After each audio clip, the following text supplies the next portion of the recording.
अगर इतने उम्र में भी दुखी हो तो क्यों हो? विचार करो, चिंतन करो। क्योंकि 60 साल में भी अगर दुखी हो तो क्या सोच रहे हो अगले 10 साल में कोई कमाल होने वाला है क्या? कुछ ऊपर से आशीर्वाद बरसने वाला है क्या अचानक? कुछ नहीं होगा। 60 इयर्स जब तुम्हारे चले गए तो कुछ नहीं होगा। इसलिए नॉलेजफुल होने का अर्थ इतना ही है कि इतने जीवन में भी अगर तुम्हें प्रसन्नता नहीं मिली, सुख नहीं मिला, आनंद नहीं मिला, तो अब सोचने का समय है। तुम्हारा बच्चा जब नहीं पढ़ता तो तुम करते हो ना, अब इससे पढ़ाई नहीं होगा जी, 5 बार फेल हो गया, चलो कहीं धंधा पानी करा देते हैं। तो हमको ये समझ में नहीं आता है कि तुम जिंदगी में फेल हो फिर अपना रास्ता क्यों नहीं बदल रहे हो? तुम बच्चे का रास्ता तो बदल दिए, तुम कब बदलोगे?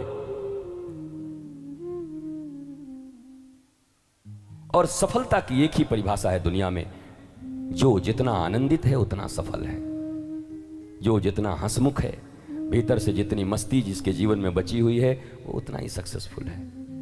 ये गाड़ियां, ये बाड़ियां, ये सक्सेसफुल नहीं बना सकते तुम्हें। ये बना चुके होते तो मुकेश अंबानी और अनिल अंबानी की मम्मी जाकर के गुजरात में रो नहीं रही होती।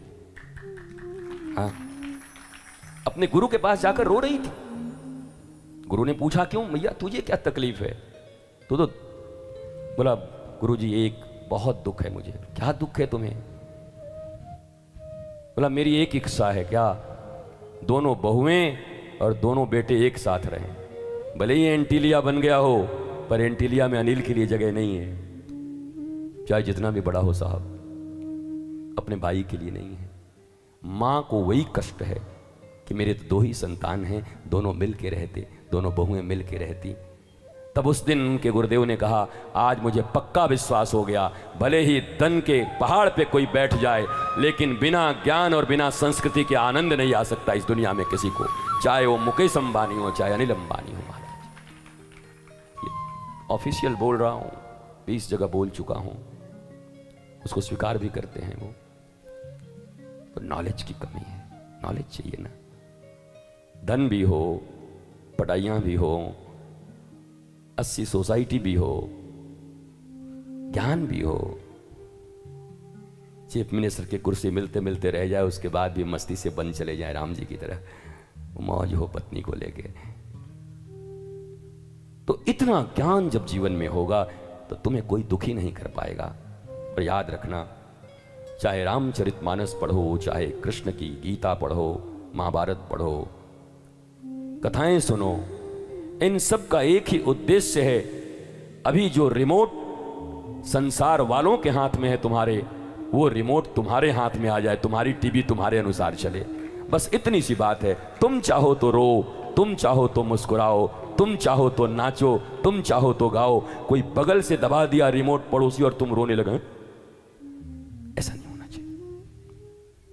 इसी को शायद आध्यात्म आत्मज्ञान कहता है, सेल्फ रियलाइजेशन। आत्मदर्शन, चेतना संपन्न, विवेकवान, विजडम। तो सेल्फ रियलाइजेशन जरूरी है। धर्म का मतलब यही होता है। बाकी सब बचपन स्कूल के कर्म कांड हैं, करते रहो, मना नहीं करता।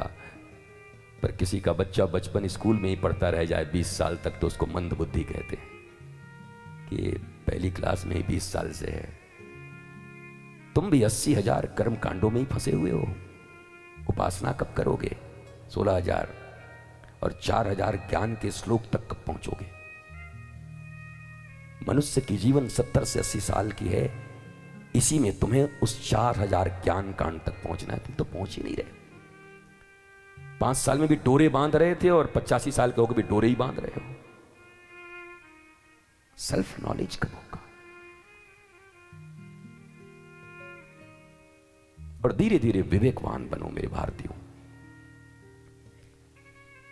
धर्म के नाम पर हंसना, निंदा करना। गुरुजी हम लोग साइंटिफिक तरीके से जीते हैं, अभी तो बता दिया, साइंस का अर्थ भी बता दिया, धर्म का अर्थ भी बता दिया, स्पिरिचुअलिज्म का भी अर्थ बता दिया। कोई प्रश्न हो तो पूछ लेना। हार्वर्ड से ही तुम्हारे बेटे बेटी हो तो उनसे बोलना, पूछ लें। कभी अगली कथा में अभी कहीं जाएंगे वहां बोल देंगे, लाइव होता ही है, वो भी देख लेंगे सब। तुम्हारे पास जवाब नहीं है, इसलिए तुम्हारे बच्चे नहीं मान रहे हैं इस बात को, क्योंकि तुम्हारे पास ही जवाब नहीं, तुम्हें नहीं जान। और इसमें तुम्हारा भी कोई दोष नहीं है। 1858 के बाद वो अंग्रेजी शिक्षा पद्धति ने हमें बर्बाद कर दी। हमारी अपनी संस्कृति की शिक्षा नहीं है। गुरुकुलम में 20 फैकल्टीज होते थे। एरोनॉटिक्स पढ़ाए जाते थे, विमान बनाना सिखाया जाता था। भारत के गुरुकुल से निकला हुआ बच्चा, याद रखो उस जमाने में भी ग्रीक हुआ करता था।